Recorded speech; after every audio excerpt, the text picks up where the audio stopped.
প্রার্থীদের দলীয় সিদ্ধান্ত না মানার বিষয়ে ইসির দায় নেই বললেন সিইসি। ভোটে অনিয়ম রোধে কঠোর নির্দেশ। প্রথম ধাপের উপজেলা নির্বাচনে ভোট গ্রহণ কাল কেন্দ্রে যাচ্ছে সরঞ্জাম, 418 প্লাটুন বিজিবি মোতায়েন। এবং বোরো মৌসুমে 32 টাকা কেজি দরে 5 লাখ টন ধান সংগ্রহ করবে সরকার, জানান খাদ্যমন্ত্রী। 31 আগস্ট পর্যন্ত চলবে কার্যক্রম।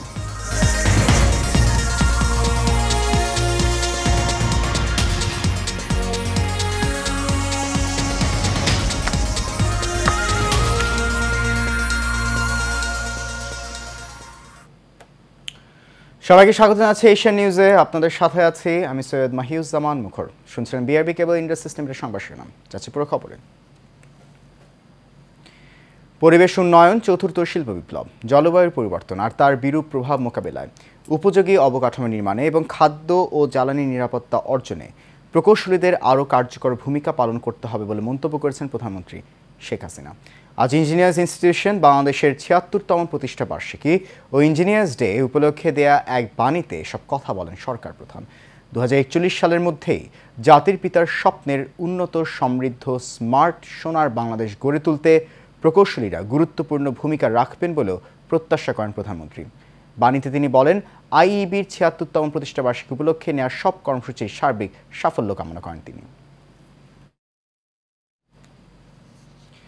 প্রধানমন্ত্রী শেখ হাসিনার সঙ্গে সৌজন্য সাক্ষাৎ করেছেন জাতিসংঘের আন্তর্জাতিক অভিবাসন সংস্থার মহাপরিচালক অ্যামি পোপ। সকালে প্রধানমন্ত্রীর সরকারি বাসভবন গণভবনে গিয়ে তিনি সৌজন্য সাক্ষাৎ করেন। প্রধানমন্ত্রী প্রেস উইং এই তথ্য নিশ্চিত করেছে। রোববার ঢাকায় এসেছেন জাতিসংঘের আন্তর্জাতিক অভিবাসন সংস্থার মহাপরিচালক অ্যামি পোপ। জানা গেছে, সম্পর্কের 50 বছর পূর্তি উপলক্ষে ঢাকা সফর করবেন জাতিসংঘের বিভিন্ন সংস্থার প্রধানরা। IOM মহাপরিচালক অ্যামি পোপকে দিয়ে শুরু হচ্ছে এই সফর।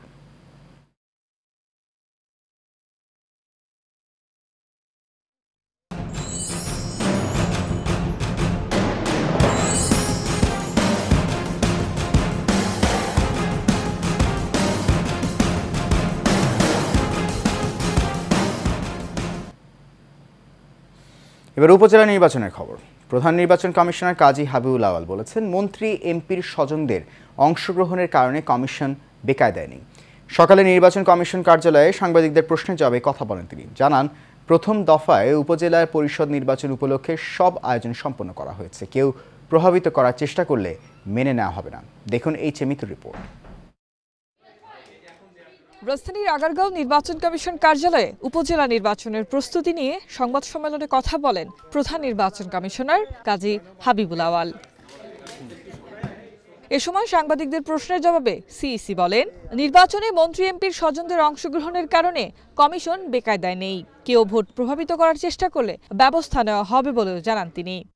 কোনো মাননীয় সংসদ সদস্য বা মন্ত্রী প্রভাবিত করছেন কিনা, যদি করে থাকেন আমাদেরকে যদি সেই তথ্য স্থান থেকে যদি দেওয়া হয় বা গণমাধ্যমের মাধ্যমে যদি আমরা পেয়ে থাকি, আমরা কিন্তু তাৎক্ষণিক চেষ্টা করি তদন্ত করে ব্যবস্থা নেওয়ার জন্য। আর নির্বাচনের দিনে আমরা সকলেই সতর্ক থাকবো। আমাদের একটা কেন্দ্র আছে মনিটর করার, এবং আমরা এখান থেকেও কেন্দ্রীয়ভাবে মনিটর করব। আশা করি প্রভাব বিস্তারের বিষয়টি বড় সমস্যা হয়ে দাঁড়াবে না। সিইসি জানান, শাসন ব্যবস্থা চালু রাখতে গেলে নির্বাচন চালাতে হবে। কে কোন দল থেকে দাঁড়ালো সেটি ইসির বিষয় না। নির্বাচন অনিবার্যভাবে প্রয়োজন। কোনো একটা দেশের যে শাসন ব্যবস্থাকে চালু রাখতে হলে সেটা কারো পছন্দ হোক বা না হোক, এবং স্থানীয় সরকারগুলোকে যদি আমরা চালু রাখতে চাই, সেই নির্বাচনটা কারো পছন্দ হোক বা কেউ বর্জন করুক, কিন্তু একটা নির্বাচন হতে হবে। সেই দায়িত্বটা আমাদের উপর অর্পিত হয়েছে, আমরা সেই দায়িত্বটা পালন করতে পারি। নির্বাচনকে সুষ্ঠু করতে প্রার্থী সমর্থক সহ সবাইকে সহনশীল আচরণ করার আহ্বান জানান সিইসি। সকলের সহযোগিতা প্রয়োজন।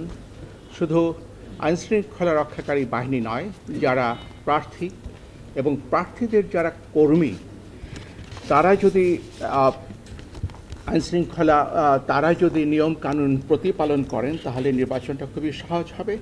ভোট কেন্দ্রে যাতে কোনো অনিয়ম না হয় সেই বার্তা আইন শৃঙ্খলা বাহিনীকে দেওয়া হয়েছে বলেও জানান প্রধান নির্বাচন commissioner. Mitu, Asian television, Dhaka. প্রথম ধাপের উপজেলা পরিষদ নির্বাচনের ভোট গ্রহণ কাল।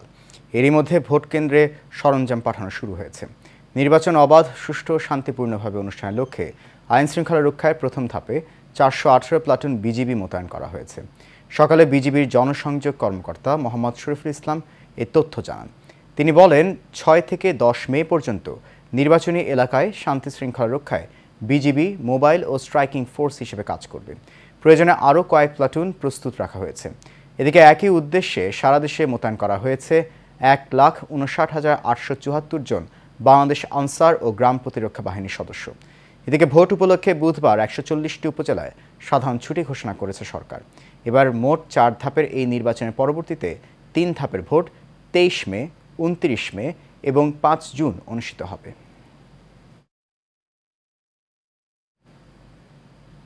অবৈধভাবে জনগণের সম্পদ লুটপাট করতেই বারবার ডামি ও প্রহসনের নির্বাচন করতে যাচ্ছে সরকার বলে মন্তব্য করেছেন বিএনপির সিনিয়র যুব মহাসচিব অ্যাডভোকেট রুহুল কবির রিজভী। সকালে রাজধানীর বনানীতে মহিলা দলের উদ্যোগে নির্বাচন বর্জন লিফলেট বিতরণকালে এসব কথা বলেন তিনি।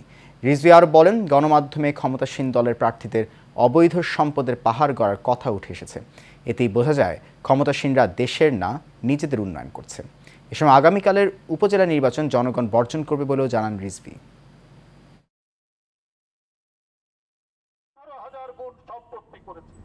এই কারণে জনগণকে বাদ দিয়ে, বিরোধী দলের অংশগ্রহণকে বাদ দিয়ে পাতানো দামি নির্বাচন তারা করতে যাচ্ছে। জনগণ এই নির্বাচনে অংশগ্রহণ করবে না। গণতন্ত্রকামী কোন রাজনৈতিক দল এই নির্বাচনে অংশগ্রহণ করছে না। সবাইকে বলবেন, কেউ যেন ভোট কেন্দ্রে না যায়, এই দাবি সরকারকে যেন কেউ সমর্থন না করে। যাচ্ছে অন্যান্য প্রসঙ্গে। চলতি মৌসুমে 32 টাকা কেজি দরে বোরো ধান সংগ্রহ করবে সরকার। চাষিরা যেন হয়রানির শিকার না হয় সেজন্য ধান চাল কিনতে 7,500 কোটি টাকা বরাদ্দ দেওয়া হয়েছে বলে জানালেন খাদ্যমন্ত্রী সাধন চন্দ্র মজুমদার। মন্ত্রী জানান, 5 লাখ টন ধান সংগ্রহ করবে সরকার। এছাড়া 45 টাকা দরে 11 লাখ টন সেদ্ধ চাল এবং 44 টাকা দরে কেনা হবে 1 লাখ টন আতপ চাল। কৃষকরা যাতে ক্ষতিগ্রস্ত না হয় সেই জন্য ধানের আর্দ্রতা পরিমাপে ময়েশ্চার মিটার ব্যবহার করার পরামর্শ দিয়েছেন তিনি। ঝড় বৃষ্টিতে বোরো ধানের ক্ষতি হয়নি উল্লেখ করে তিনি আর বলেন, এরই মধ্যে হাওরে 98 থেকে 99 ভাগ ধান উঠে গেছে। 10 থেকে 12 দিনের মধ্যে সারা দেশের ধান উঠে যাবে বলেও আশাবাদী খাদ্যমন্ত্রী।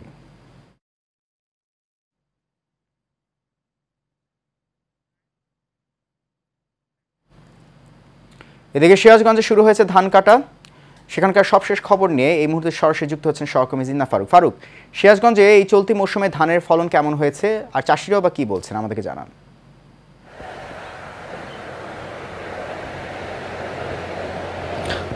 মুখর, আপনি যেমনটা বলছিলেন, আপনাকে একটা বিষয় বলে রাখি, সিরাজগঞ্জ কিন্তু আসলে যে চলন বিল অধ্যুষিত, এখানে আমরা দেখছি যে শস্য ভাণ্ডার হিসেবে কিন্তু খ্যাতি রয়েছে। এই যে প্রাচুর্য রয়েছে কৃষিতে, আমরা দেখেছি যে বিভিন্ন ফসলে বিভিন্ন মৌসুমে কিন্তু কৃষকরা বিভিন্ন রকমের ফসল কিন্তু ফলায় থাকে। তো আমরা এবার কৃষি কর্মকর্তা এবং জেলার যিনি কৃষি কর্মকর্তা রয়েছে তার সাথে কথা বলেছি। তিনি যেটা জানিয়েছে, এবার জেলায় 1,41,075 হেক্টর জমিতে কিন্তু বোরো ধানের উৎপাদনের লক্ষ্যমাত্রা ধারণ করা হয়েছে। তো আপনাকে একটু বলে রাখি যে আপনি জানেন যে এবার প্রচণ্ড গরমে কিন্তু এই ধান কাটার মৌসুম চলছে। আমরা বিভিন্ন কৃষকের সাথে এবং কৃষি কর্মকর্তার সাথে কথা বলে যেটা জেনেছি, তারা যেটা জানিয়েছে যে এই বাম্পার ফলনের আসলে এই প্রচণ্ড গরমে কৃষকের কিন্তু ধান কাটা কিছুটা ব্যাহত হচ্ছে। অপরদিকে কৃষি অফিস কৃষকরা যেভাবে সহজে ধান কাটতে পারবে, ঘরে তুলতে পারে, সেদিক থেকে কিন্তু পরামর্শ দিয়ে যাচ্ছে। আমরা একটু কথা বলতে চাই এই মুহূর্তে সিরাজগঞ্জে যিনি উল্লাপাড়ার কৃষি কর্মকর্তা রয়েছে। আপনি একটু বলবেন যে আসলে এই প্রচণ্ড গরমে আমরা দেখছি যে কৃষকের যে বাম্পার ফলন হয়েছে, তো কৃষকের কি কি মেসেজ দিয়ে যাচ্ছে, কৃষকরা কিভাবে ঘরে ধান তুলতে পারবে? আমাদের উল্লাপাড়া উপজেলায় এই বছরে বড় লক্ষ্যমাত্রা ছিল 30,250 হেক্টর এবং আমরা অর্জন করেছি 30,350 হেক্টরের মতো। আমরা লক্ষ্যমাত্রা চেয়ে প্রায় 100 হেক্টর বেশি আবাদ সম্পন্ন করেছি। তো যেহেতু তাপমাত্রাটা একটু বেশি এবং ধান কাটারও সময় আমরা কৃষকদেরকে পরামর্শ দিছি যে 10টা থেকে 4টা পর্যন্ত যখন তীব্র তাপ প্রবাহ চলে ওই সময়টা স্কিপ করে সকালে এবং বিকালের দিকে যেন ধানটা কাটে।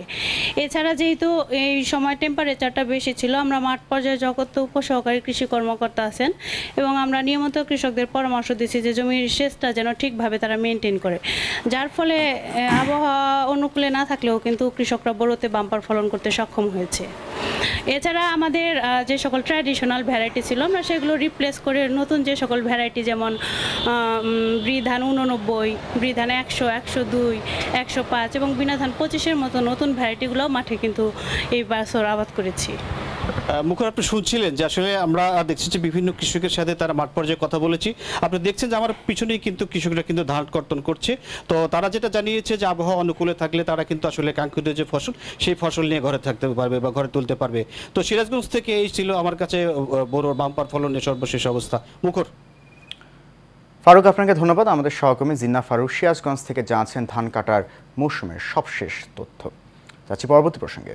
বঙ্গবন্ধু সৈনিক লীগের কেন্দ্রীয় সভাপতি বীর মুক্তিযোদ্ধা আলহাজ হারুন রশিদ সিআইপি বলেছেন, প্রধানমন্ত্রী শেখ হাসিনা হাতকে শক্তিশালী করার জন্য সৈনিক লীগের প্রতিটি নেতাকর্মীকে আরও উদ্যমী হতে হবে এবং সবাইকে দল ও দেশের কল্যাণে কাজ করতে হবে।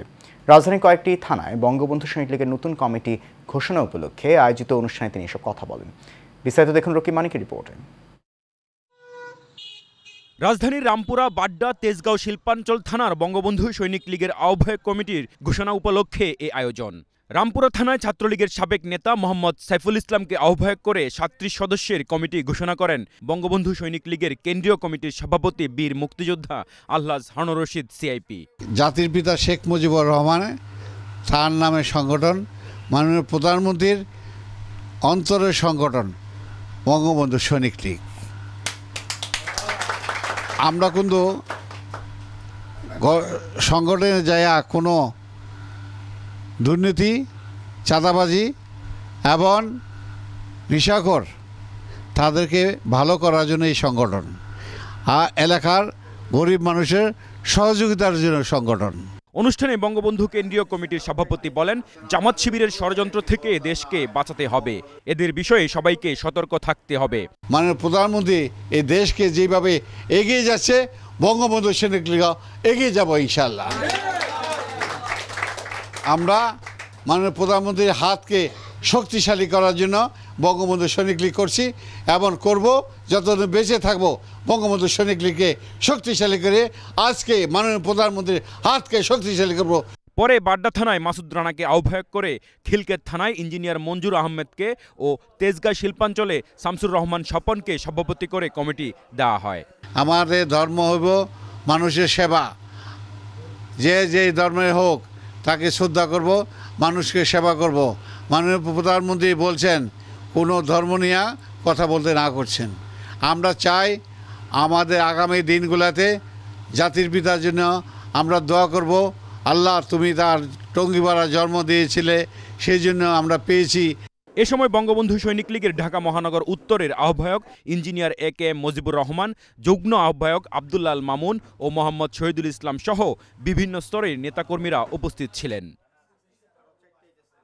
রকিব মানিক, এশিয়ান টেলিভিশন, ঢাকা।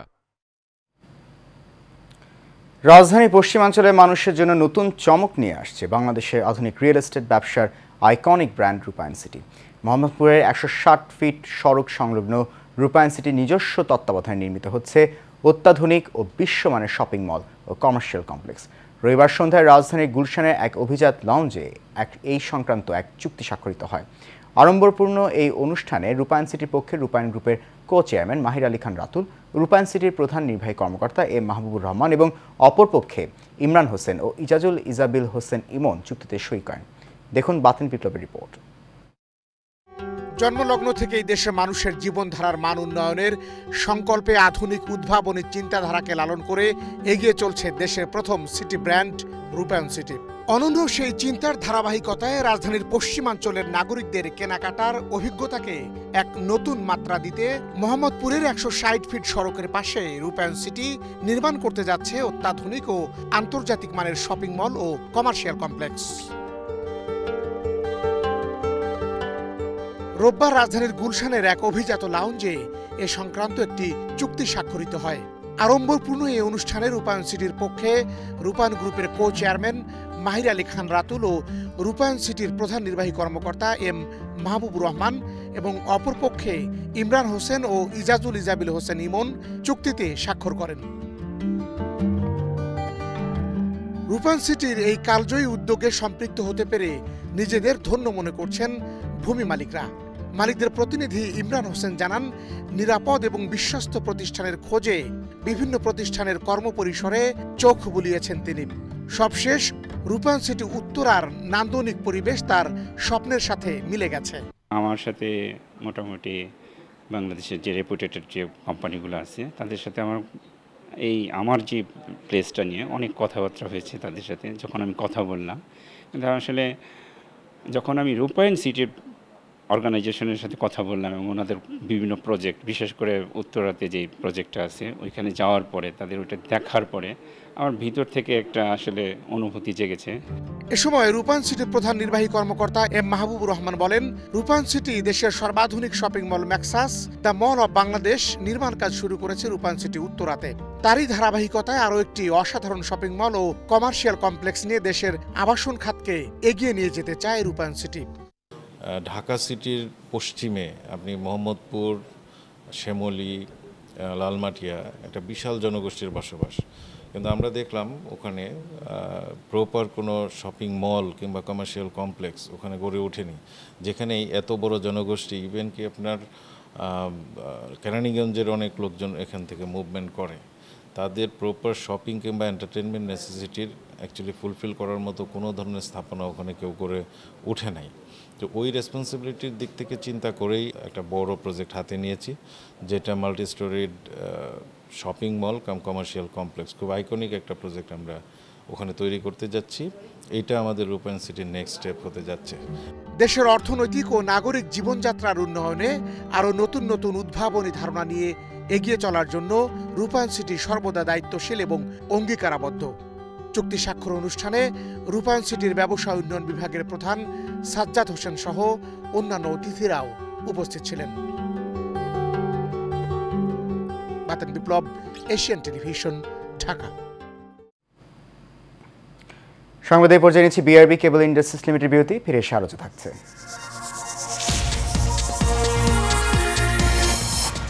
ফিলিস্তিনের গাজায় যুদ্ধবিরতিতে রাজি হামাস, রাফায় হামলার সিদ্ধান্তে অটল ইসরায়েল।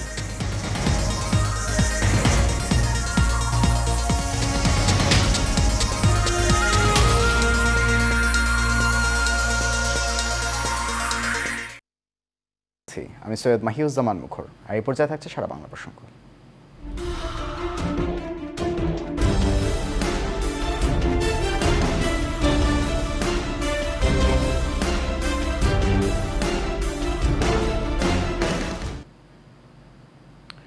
কক্সবাজারের হিমছড়িতে নির্মাণাধীন পর্যটন কেন্দ্রের সীমানা প্রাচীর ভাঙচুর ও নিরাপত্তা রক্ষীদের মারধরের ঘটনা ঘটেছে।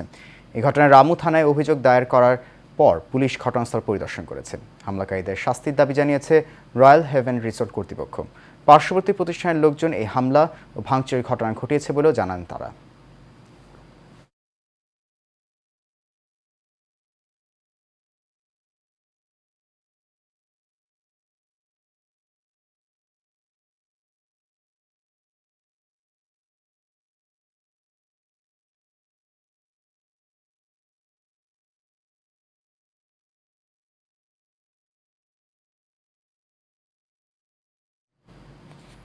দর্শক, আবার চলে যাচ্ছে উপজেলা নির্বাচনের খবরে। এই মুহূর্তে উপজেলা নির্বাচনের প্রচারণার খবর নিয়ে কুমিল্লা থেকে সরাসরি যুক্ত হচ্ছেন সহকর্মী আশিকুর রহমান। আশিক, নির্বাচনী প্রচারণায় প্রার্থীদের ব্যস্ততা কেমন দেখছেন, আর প্রার্থীরা কি বলছেন এবং যারা ভোটার তারাও কি বলছে আমাদেরকে জানান। মুখর, অসংখ্য ধন্যবাদ আপনাকে। আমি এই মুহূর্তে রয়েছি কুমিল্লার চান্দিনাতে কিন্তু অল্প কিছুদিন পরে কিন্তু উপজেলা পরিষদের যে নির্বাচন, সেই নির্বাচন কিন্তু অনুষ্ঠিত হতে যাচ্ছে। তবে এর পূর্বেই কিন্তু প্রার্থী এবং সমর্থক যারা রয়েছেন তারা কিন্তু তাদের নির্বাচনী প্রচারণায় ব্যস্ততম সময় পার করছেন। আমি এই মুহূর্তে যে স্থানে রয়েছি এখানে কিন্তু দেখছেন আমার পিছনে অসংখ্য কিন্তু লোক রয়েছেন। আমরা তার সাথে কথা বলি। সর্বপ্রথম যদি আপনার নাম আপনার সাথে কথা বলি, আপনার নামটা? আমার নাম কাজী আকলাকুর রহমান জুয়েল, আমি চান্দিনা উপজেলা স্বেচ্ছাসেবক লীগের সভাপতি। আপনারা যে উপজেলা পরিষদের নির্বাচন, এখানে কেমন ধরনের প্রার্থী চাচ্ছেন আপনারা? আমরা চান্দিনা উপজেলা প্রার্থী আমরা সচ্ছল এবং সুন্দর এবং শিক্ষিত এবং মার্জিত আমরা প্রার্থী চাচ্ছি। এটার কারণ হলো আমাদের এমপি মহোদয় যে চান্দিনার একদম সুন্দর মনের এবং শৃঙ্খলা এবং ওনার মতো ভালো লোক হয় না। এই ভালো লোকের পাশে আমরা যদি একটা উপজেলা চেয়ারম্যান যদি আমরা বসাতে পারি তাহলে আমাদের চান্দিনার উন্নয়নের এবং সকল সর্বদিক পরিবেশ আমাদের ভালো থাকবে। এই জন্য যেহেতু আমাদের দলীয় প্রার্থী নাই এবং দলের কোনো মার্কা নাই, তো আমরা যেহেতু দল করি, তো আমরা যেহেতু বিবেকবান এবং বুদ্ধিমান এবং সমাজের নেতৃত্ব দেই, যার কারণে আমরা চিন্তা করছি আমরা তো একজন প্রার্থী চয়েস করতে হবে আমাদের মনের মতো প্রার্থী এবং প্রার্থীকে উপজেলা পরিষদে বসানোর জন্য। তখন আমরা যেহেতু দল করি, আমরা ইউনিয়নের আওয়ামী লীগ ইউনিয়ন আমরা এই মুহূর্তে হাজী শামীমকে চাচ্ছি, কারণ সে তার বাবা হাজী নুরুল ইসলাম ডিলার, উনি প্রতিষ্ঠিত চান্দিনা বাজারের ব্যবসায়ী। তার সন্তান এই দীর্ঘদিন ধরে বাপের ব্যবসাটা চালিয়ে যেতেছে। আমাদের চোখের দেখা এবং পরিশ্রমী এবং তার স্বচ্ছ জীবন এবং তার জীবনে কোনোদিন আমরা কোনো তার খারাপ কিছু দেখি নাই, যার কারণে আমরা সকল মানুষের সাথে আলোচনা করে আমরা চয়েস করেছি যে হাজী শামীমকে যদি উপজেলা চেয়ারম্যান আমরা করতে পারি তাইলে আমাদের চান্দিনার উন্নয়ন এবং চান্দিনার পরিবেশ এবং আইন শৃঙ্খলা সকল ভালো থাকবে। অসংখ্য ধন্যবাদ আপনাকে। মুখর, আপনি শুনেছিলেন যে আসলে কুমিল্লা চান্দিনা উপজেলা পরিষদের যে নির্বাচন, সেই নির্বাচনের মধ্যে আসলে তৃণমূল পর্যায়ে যারা রয়েছেন তারা চাচ্ছে যে আসলে তাদের চয়েসফুল যারা রয়েছে তাদেরকে যাচাই বাছাই করে উপজেলা পরিষদের নির্বাচনে তাদেরকে বিজয়ী করার জন্য। মুখর, এ ছিল কুমিল্লা চান্দিনা থেকে উপজেলা পরিষদ নির্বাচনের সর্বশেষ সংবাদ। আশিক, আপনাকে ধন্যবাদ। আমার সহকর্মী আশিকুর রহমান কুমিল্লা থেকে জানাচ্ছেন নির্বাচনী প্রচারণার সবশেষ খবর। এবার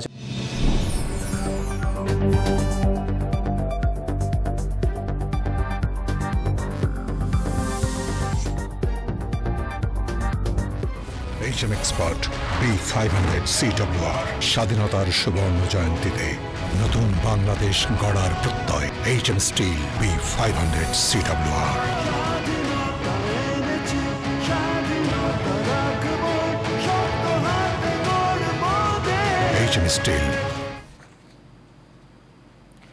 অবশেষে তীব্র গরমের পর স্বস্তির বৃষ্টি হওয়াতে দেশের একমাত্র প্রাকৃতিক মৎস্য প্রজনন ক্ষেত্র হালদা নদীতে ডিম ছেড়েছে কার্প জাতীয় মা মাছ। আজ সকাল ৬টার সময় হালদা নদীর রাউজান অংশের মহিষকরম চৈল্লাখালী এলাকায় মা মাছ ডিম ছাড়ে বলে জানিয়েছেন হালদা গবেষক ও চট্টগ্রাম ক্যান্টনমেন্ট পাবলিক কলেজের জীববিজ্ঞান বিভাগের বিভাগীয় প্রধান ডক্টর মোহাম্মদ শফিকুল ইসলাম। তিনি জানান, স্বল্প পরিসরে ডিম ছেড়েছে কার্প জাতীয় মা মাছ। জেলেরা ১১টি নৌকার মাধ্যমে ডিম সংগ্রহ করেছে। প্রতিটি নৌকায় গড়ে ২ থেকে আড়াই বালতি করে ডিম সংগ্রহ করা হয়েছে বলে জানান তিনি।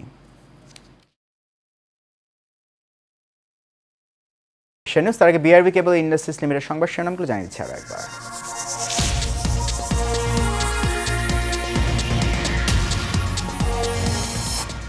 প্রার্থীদের দলীয় সিদ্ধান্ত না মানার বিষয়ে ইসির দায় নেই বললেন সিইসি। ভোটে অনিয়ম রোধে কঠোর নির্দেশ। প্রথম ধাপের উপজেলা নির্বাচনে ভোট গ্রহণ কাল, কেন্দ্রে যাচ্ছে সরঞ্জাম। ৪১৮ প্লাটুন বিজিবি মোতায়েন। এবং বোরো মৌসুমে ৩২ টাকা কেজি দরে ৫ লাখ টন ধান সংগ্রহ করবে সরকার, জানালেন খাদ্যমন্ত্রী। ৩১ আগস্ট পর্যন্ত চলবে কার্যক্রম। এশিয়া নিউজ এ পর্যন্তই। আমাদের পরবর্তী সংবাদ দেখার আমন্ত্রণ রইল। এতক্ষণ সঙ্গে থাকার জন্য অনেক ধন্যবাদ সবাইকে।